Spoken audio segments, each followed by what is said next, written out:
Assalamualaikum warahmatullahi ta'ala wabarakatuh. Sa ating morning updates, tayo'y araw ng Huwebes ngayon, March 19, 2026, corresponding to the 29th day of Ramadan 1447. So ano ba ang pwede nating pag-usapan sa update, no, patungkol sa ating Ramadan sa ngayon, no? So ito ang pinakamahalaga, no?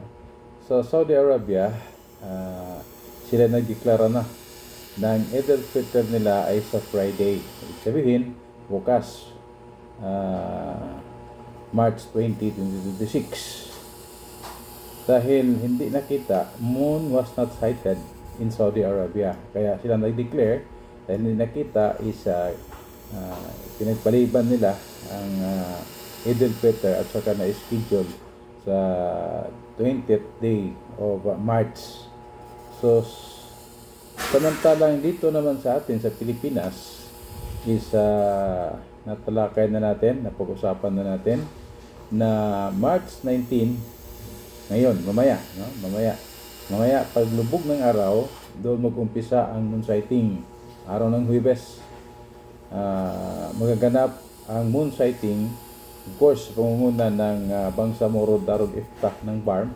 At dahil dito, ang pamunuan ng National Commission Muslim Filipinos nag-announce na rin na ngayong araw na ito, mamayang hapon, gagawin ang moon sighting. So, yun na, lilinaw natin. So, ibig sabihin na bagamat nag-declare ang Saudi Arabia, nulis ng Supreme Court ng Saudi Arabia na hindi nakita ang buwan, kaya nga is ang deklarasyon nila is sa 20 na fix na nila.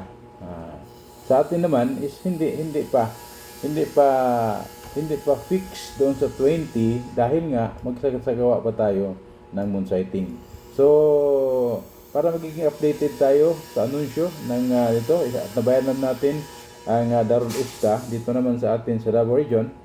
Meron tayong regional mufti, meron din Darul Iftah na naghintay din ng anunsyo galing sa pamunuan ng Darul Iftah. So wag tayong malito sa declaration ng Saudi Arabia dahil sa pag-umpisa nga hindi tayo kasabay sa kanila, nauna sila. So malamang dalawang option lang, dalawang bagay ang pwedeng mangyari.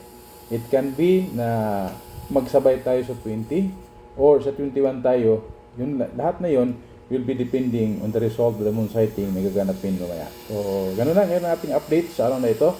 Wassalamualaikum warahmatullahi wabarakatuh.